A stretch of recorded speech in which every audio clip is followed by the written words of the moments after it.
ನಾಗರಮುನ್ನಳ್ಳಿ ಸಾಕಷ್ಟು ಕಡೆಯಿಂದ ಸಮುದಾಯ ಭವನಗಳನ್ನ ಉದ್ಘಾಟನೆ ಆದವು.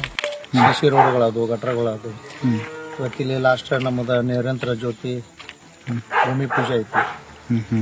ನಮ್ಮ ನೂತನ ಸದಸ್ಯರಿಂದ ಸಾಕಷ್ಟು ಅಭಿವೃದ್ಧಿ ಕೆಲಸಗಳಾಗ್ತವೆ. ನಿರಂತರವಾಗಿ ಬೆಳಿಗ್ಗೆ 11 ಗಂಟೆಯಿಂದ ಸಾಯಂಕಾಲ 6 ಗಂಟೆವರೆಗೂ ಇವತ್ತು ಎಡೆಬಿಡದೆ ನಿರಂತರವಾಗಿ ಎಲ್ಲ ಕಾರ್ಯಕ್ರಮಗಳ ಉದ್ಘಾಟನೆಗಳನ್ನು ಮಾಡಿದ್ದಾರೆ. ಒಂದು ಒಳ್ಳೆಯ ಯುವ ಹಾಗೂ ಆ್ಯಕ್ಟಿವ್ ಪರ್ಸನ್ ಅಂತ ಹೇಳಬೇಕು. ಯಾಕಂದ್ರೆ ಅವರಲ್ಲಿ ಬೆಳಗ್ಗಿಂದ ನಾನು ನೋಡಿದ್ರೆ ಸಾಯಂಕಾಲವರೆಗೆ ಅವ್ರ ಮುಖದ ಮೇಲಿನ ಕಳಿನ ಕಡಿಮೆ ಆಗಿಲ್ಲ. ಇನ್ನೂ ಸಾಯಂಕಾಲ 8 ಗಂಟೆ ತನಕ ಆದರೂ ನಾವು ಮಾಡ್ತೀವಿ ಅನ್ನುವಂಥ ಹುಮ್ಮಸ್ಸು ಅವರಲ್ಲಿ ಐತಿ. ಅದೇ ರೀತಿಯಾಗಿ ನಮ್ಮ ಸರ್ಕಾರದಿಂದ ಭಾಳ ಅಭಿವೃದ್ಧಿ ಕೆಲಸಗಳಾಗ್ತಾವಂತ ನಾನು ಹೇಳಕ್ಕೆ ಭಾಳ ಇಚ್ಛೆ ಪಡ್ತೀನಿ. ಈಗ ರಾಯಬಾಗ್ ಕ್ಷೇತ್ರ SIR ಪ್ರಕ್ರಿಯೆ ಹೆಂಗೆ ನಡೆಯಿದ್ರಿ?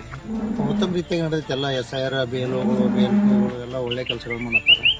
ಇದು ಒಂದು ಸರ್ಕಾರಿ ಯೋಜನೆ, ರಾಷ್ಟ್ರೀಯ ಯೋಜನೆ, ಪ್ರಜಾಪ್ರಭುತ್ವದ ಯೋಜನೆ. ಅದಕ್ಕಾಗಿ ಎಲ್ಲರೂ ತಮ್ಮ ಉತ್ಸುಕತೆಯಿಂದ ಒಳ್ಳೆ ರೀತಿಯಿಂದ ಮಾಡ್ತಾ ಇದ್ದಾರೆ. ನಾವು ಎಲ್ಲರಿಗೂ ಹೇಳಿದ್ರು, ಇದರಲ್ಲಿ ಪಾರ್ಟಿ ಪಕ್ಷ ಯಾವುದು ಭೇದ ಭಾವ ಇಲ್ಲ. ಇದು ಒಂದು ಡಾಕ್ಟರ್ ಅಂಬೇಡ್ಕರ್ ಅವರದ ಒಂದು ಸಂವಿಧಾನದ ಪ್ರಕ್ರಿಯೆ. ಇದು ಒಂದು ಉತ್ತಮ ರೀತಿಯಾಗಿ ಆಗಬೇಕು. ಯಾಕಂದ್ರೆ ಪ್ರಜಾಪ್ರಭುತ್ವದಲ್ಲಿ ಪ್ರತಿಯೊಬ್ಬ ಮನುಷ್ಯನೇ ಹಕ್ಕನ್ನು ಕಳ್ಕೋಬಾರ್ದು. ಪ್ರತಿಯೊಬ್ಬನಿಗೆ ನಿಜವಾದಂಥ ಒಂದು ಹಕ್ಕು ಇದು. ತನ್ನ ಕರ್ತವ್ಯವನ್ನು ತಾನು ಚಲಾಯಿಸಬೇಕು.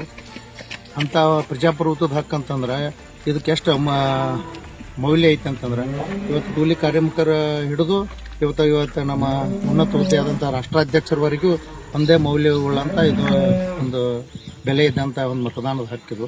ಇದು ಭಾಳ ಸರ್ವಶ್ರೇಷ್ಠ. ಅದಕ್ಕಾಗಿ ಎಲ್ಲ ರಾಷ್ಟ್ರಗಳಲ್ಲಿ ನಮ್ಮ ರಾಷ್ಟ್ರ ಹೆಚ್ಚು ಒಂದು ಹೆಸರುವಾಸಿಯಾಗಿದೆ. ಪ್ರಜಾಪ್ರಭುತ್ವ ರಾಷ್ಟ್ರ, ವಿಶ್ವದಲ್ಲಿ ದೊಡ್ಡ ರಾಷ್ಟ್ರ ನಮ್ಮದು. ಇದನ್ನು ಅಂಬೇಡ್ಕರ್ ಅವರ ಕನಸನ್ನು ನಾವು ನೆನಸು ಮಾಡೋಕೆ ಪ್ರತಿ ಯಾವುದೋ ಕಾಂಗ್ರೆಸ್, BJP, JDS ಯಾವ ಪಾರ್ಟಿ ಇದ್ರೂ ಪ್ರತಿಯೊಂದು ಮನುಷ್ಯನ ಹಕ್ಕು ಹೋಗಬಾರ್ದು. ಪ್ರತಿಯೊಂದು ಮನುಷ್ಯನ ಹಕ್ಕು ಉಳಿಬೇಕು ಅನ್ನೋ ಒಂದು ಆಂದೋಲನದಿಂದ ಒಳ್ಳೆ ಚೆನ್ನಾಗಿ ಮಾಡ್ತಿದ್ದಾರೆ. ಎಲ್ಲ ಸರ್ಕಾರ ಒಳ್ಳೆ ರೀತಿ ಕಾಂಗ್ರೆಸ್ ಅಲ್ಲಿ ಉನ್ನತ